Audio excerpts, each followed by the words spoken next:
IPL 2025లో తన తొలి మ్యాచ్లో భారీ విజయం సాధించిన సన్ రైజర్స్ హైదరాబాద్ ఆ తర్వాత గాడి తప్పింది. ఆ తర్వాత ఆడిన 3 మ్యాచ్ల్లోనూ ఘోర పరాజయం పాలైంది.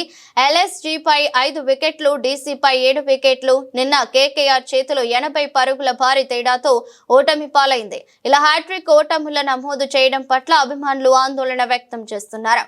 ఈ నేపథ్యంలో Sunrisers captain Pat Cummins తన జట్టు ప్రదర్శన పట్ల అసంతృప్తి వ్యక్తం చేశారు. తమ జట్టు అత్యుత్తమ ప్రదర్శనకు దూరంగా ఉందని పేర్కొన్నారు.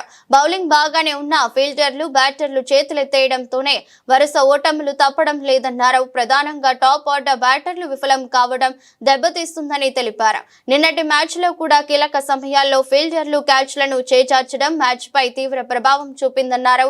ఇప్పటికైనా ఈ విభాగాల్లో మెరుగైతే విజయాల బాట పట్టొచ్చని కమిన్స్ చెప్పుకొచ్చారు. ఎకనైనా జట్టులోని ఆటగాళ్లు సమిష్టిగా రాణించాల్సి ఉందని ఆయన స్పష్టం చేశారు.